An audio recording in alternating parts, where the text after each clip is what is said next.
What is going on, everybody? What is going on, the Catch fam? My name is John Dawson, and in today's video, we are breaking down 5 must-start players moving into Week 8 of the 2023 fantasy football season. These are 5 players that we are not benching no matter what as we approach the weekend. If you guys are new to the channel, this is all we do here all year round. Free fantasy football content, redraft, dynasty, and best ball. If you guys are into that, be sure to subscribe on the way in. But more importantly, get in the comment section down below anything that you guys need, starts, sits, trades, roster reviews, whatever it may be.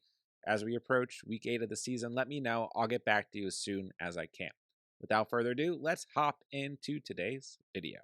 All right, first on the list, I'm going with Bree Hall of the Jets. You know, a good week 1 for Bree Hall. An unfortunate game against Buffalo when Rodgers went down. Then a lot of panic around Bree Hall for the next couple of weeks.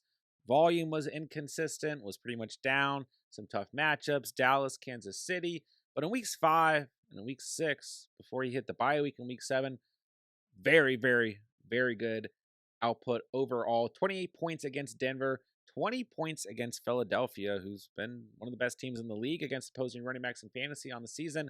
Coming off the bye, like I said, he's fresh, ready to go, against the New York Giants, a team that has given up the 5th most points to the running back position from a fantasy perspective so far on the season. He has a touchdown in his last 2 games. It's an away game, so, you know, maybe there's a little bit of a disadvantage there.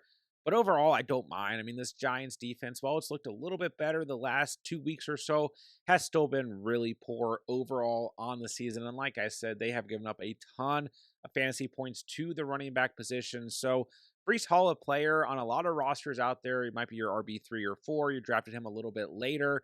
He should be a locked-in RB2 this week. In my opinion, he's an absolute must-start player as we approach Week 8. All right, another running back here. I'm going to talk about Ramondre Stevenson. And, you know, we did already put out our must-start running backs for the week in another video. You guys can check that out. There's some other options that I like at the position. But I think if you're in need of a good floor play this weekend, Ramondre's on your bench. Maybe you're not so sure about your RB2. He's a good start, okay?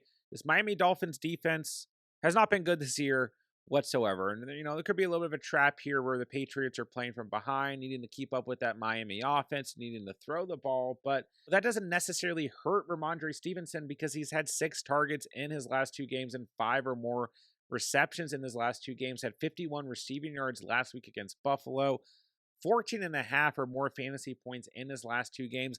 I don't see any reason why in Week 8 Ramondre Stevenson won't hit double digits.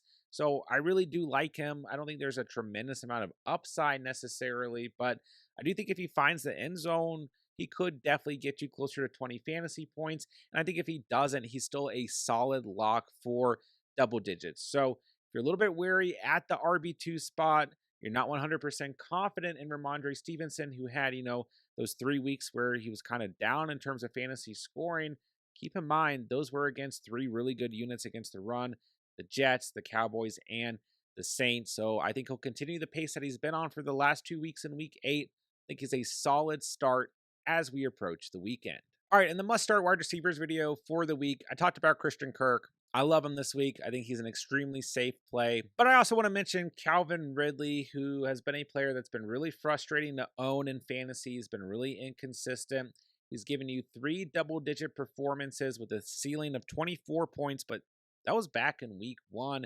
And every other game this year, 7 or less fantasy points, and he's coming off of his worst performance on the year, both from a fantasy perspective and a real-life perspective. 1.5 fantasy points in week 7 against the Saints, 4 targets, 1 reception, 5 receiving yards. I get it.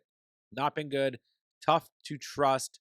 Really tough to not bench Calvin Ridley, but I think you stick it out one more week here in Week 8 against the Pittsburgh Steelers, who have been really bad against opposing wide receivers. They are the 5th worst team in the league in terms of fantasy points allowed to the wide receiver position. This is an away game, but the Jaguars, you know, have had 10 days of rest. The last time they played was Thursday Night Football in Week 7.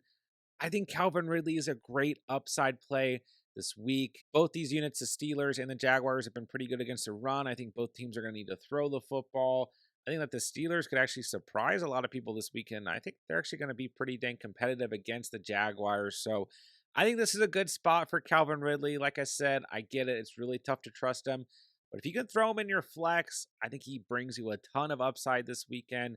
Should absolutely be considering Ridley as we approach week 8. All right, next up, we're going to talk about Zay Flowers of the Baltimore Ravens, who's looked really good the last couple of weeks and honestly has been good in full PPR all year long. I mean, his lowest scoring game was week 4 against Cleveland, one of the best teams in the league against wide receivers from a fantasy perspective.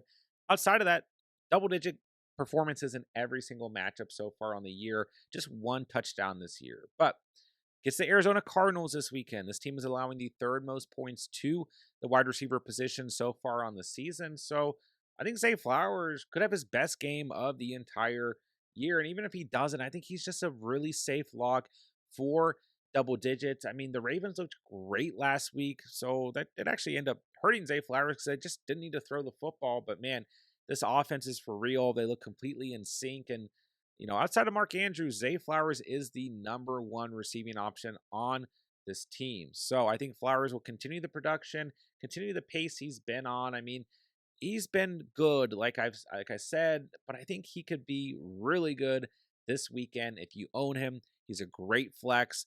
Absolutely trust him against the Cardinals. Absolutely start him with confidence as we move into week 8.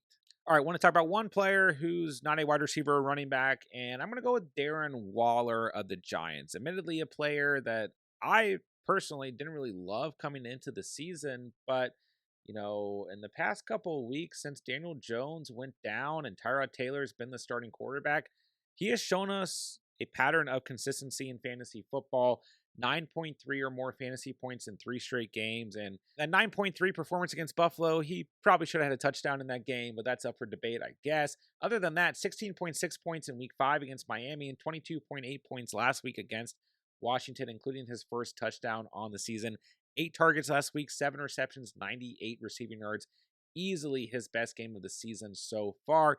And, I think a lot of you guys out there might look at this matchup against the Jets and think about this defense, think about some of that secondary, whatever it may be, and think this is not really a great matchup to start Darren Waller. But the Jets are allowing the third most points to the tight end position from a fantasy perspective so far on the season. So I get it. A lot of you guys who own Darren Waller, you're just rolling him out there and crossing your fingers every week. He is a tight end 7 so far on the season, but I've seen enough of your guys' rosters where Darren Waller is not the only tight end that you are rostering. So if he's healthy, because right now he is dealing with a hamstring injury, list is questionable, and you own him, trust him this week.